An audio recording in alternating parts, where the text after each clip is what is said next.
Presiden Partai Keadilan Sejahtera atau PKS, Ahmad Saiku mengungkapkan partainya bakal mengusung kader internal untuk maju di pemilihan presiden dan wakil presiden Pilpres 2024. Apa yang disampaikan Saiku bukan barang baru. Pada Januari 2018, Ketua DPP PKS Pardani Alisera mengungkapkan partainya mengutamakan kader sendiri untuk diusung di Pilpres 2019. PKS ketika di bawah kepimpinan sebelumnya Muhammad Sohibul Iman pernah melakukan penjaringan bakal calon untuk diusung di Pilpres 2019. Beberapa nama yang muncul saat itu diantaranya Hidayat Nur Wahid, Anies Mata, Ahmad Heriawan, Irwan Prayitno, Sohibul Iman, Salim Segaf Al-Jufri, Tifatul Sembiring, Muzamil Yusuf, dan Mardani Alisera. Sohibul Iman ketika menjabat Presiden PKS pernah mengungkapkan partainya akan mendukung Prabowo Subianto sebagai calon presiden 2019, asalkan didampingi salah satu dari ke-9 kader PKS itu. Tetapi ujungnya PKS hanya menjadi salah satu partai pengusung pasangan Prabowo Subianto Sandiaga Uno di Pilpres 2019.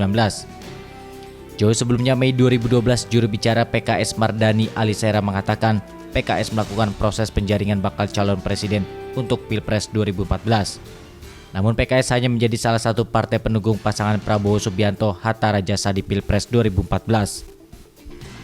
Ketua Bidang Politik Hukum dan Keamanan Dewan Pimpinan Pusat DPP PKS Ali Muzamil Yusuf mengatakan, konstelasi capres sangat ditentukan oleh syarat capres dalam undang-undang. Menurut Muzamil, jika syarat masih seperti yang lalu, semua partai dipaksa harus berkoalisi. Maka isu bursa capres dan koalisi capres baru akan matang pada akhir 2022 atau awal 2023.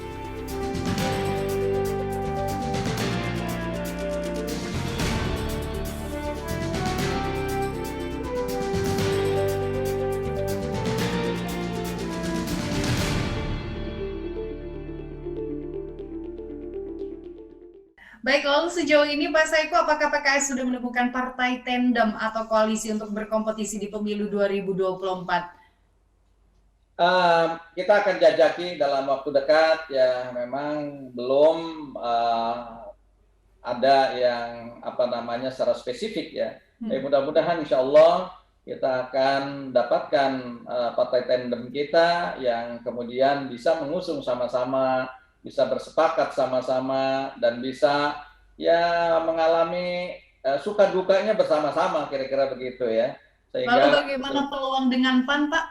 Apakah PAN memiliki peluang untuk bersama-sama maju dengan PKS? Sangat berpeluang ya, artinya dengan berbagai partai yang ada, insya Allah kita juga akan membuka ya.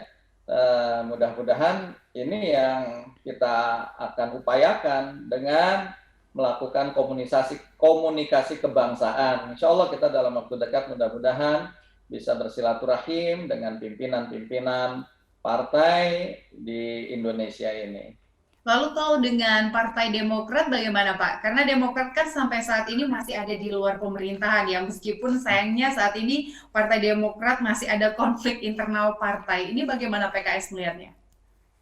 Ya, artinya sangat mungkin dengan berbagai partai ya, bukan hanya tadi dengan yang ada di luar pemerintahan, bisa jadi dengan yang ada di dalam pemerintahan juga sepanjang tadi nanti visi kita, misi kita searah dengan apa yang akan kita bangun di 2024, saya kira kita akan sangat terbuka untuk kita membangun koalisi kebersamaan, membangun Indonesia ke depan yang lebih baik. Baik, terbuka untuk seluruh partai. Nah, kalau dengan Gerindra awalnya dekat dengan PKS nih Pak, tapi makin kesini memutuskan untuk masuk koalisi pemerintah. Nah, ini PKS ada rasa ditinggalkan nggak sih Pak dengan Partai Gerindra? Ya, namanya berpolitik nggak baperan lah. Kita masing-masing itu kan punya keputusan masing-masing ya. Ya, nggak bisa juga dipaksakan walaupun berada dalam satu koalisi tadinya ya. Itu keputusan-keputusan ini saya kira keputusan-keputusan yang bisa dilakukan oleh masing-masing partai. Kita saling menghormati dalam masalah-masalah seperti itu. Artinya kita juga tidak ingin masuk dalam masalah-masalah rumah tangga orang ya, silakan saja. Iya, Pak Saiku ke depannya kemungkinan nggak tidak ini Pak, kalau PKS menjadi leader koalisi partai-partai Islam di pemilu 2024. Jadi misalnya PKS akan bergabung dengan PKB, P3 atau PBB untuk mendominasi suara umat Muslim di Indonesia. Ini pernah dibicarakan gitu Pak atau dibahas? Ya, ada keinginan seperti itu, tapi ya kita juga ingin bersama-sama lah. Kita tidak ingin apa namanya menjadi apa namanya arogan sendirian gitu ya. Karena kini juga dari sisi apa namanya suara apa segala macam juga kan hampir bersamaan juga. Jadi kita ingin mari maju bersama-sama sehingga dengan kebersamaan yang ada di antara partai-partai ini, insya Allah dinamika politik juga nggak akan terlalu gonjang-ganjing dan kemudian apa namanya bersih tegang ya.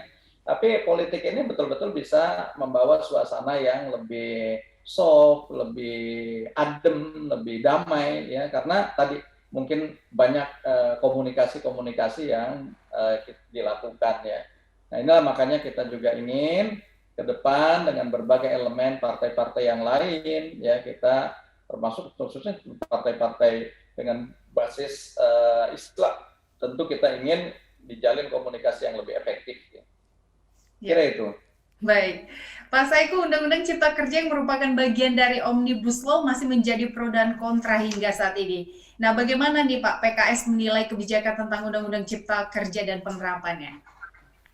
Ya, itu kan memang sejak awal kami menolak RUU Cipta Kerja itu ya. Ada sudah kami jelaskan ke publik, RUU Cipta Kerja ini salah satu RUU yang kita tolak di parlemen, tapi ya memang realitas mayoritas parlemen, anggota parlemen menyetujui dan mendukung pemerintah, kemudian diundangkanlah itu Undang-Undang Cipta Kerja ya.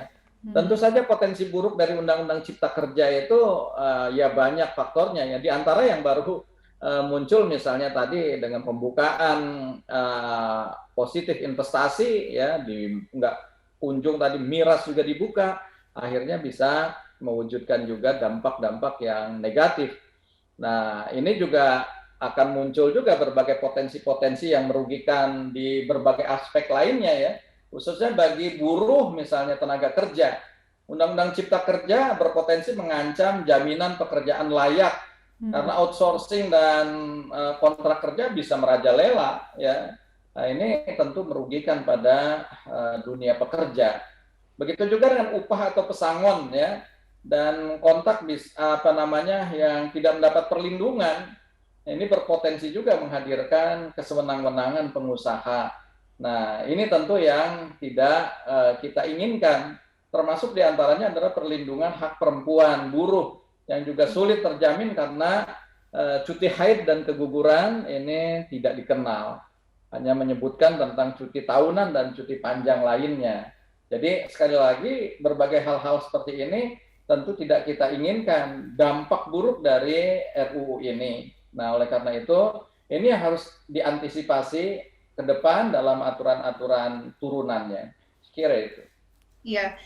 Bagaimana tanggapan dari PKS sendiri jika pemerintah mengatakan bahwa dengan adanya RUU dari Cipta Kerja ini bisa mendatangkan investasi yang lebih banyak sebenarnya di Indonesia? Karena kan saat ini upayanya untuk meningkatkan lagi perekonomian di Indonesia, apalagi pada saat pandemi seperti ini, Pak. Karena beberapa waktu lalu kita tahu perekonomian di Indonesia sempat merosot. Tanggapannya seperti apa, Pak? Ya, bisa jadi betul adanya tambahan investasi, tetapi tambahan investasi ini kiranya tidak merugikan juga apa yang ada di negeri kita sendiri gitu. Buat apa investasi besar kalau kemudian tenaga-tenaga kerjanya juga didatangkan dari luar, sehingga kita menjadi penonton saja.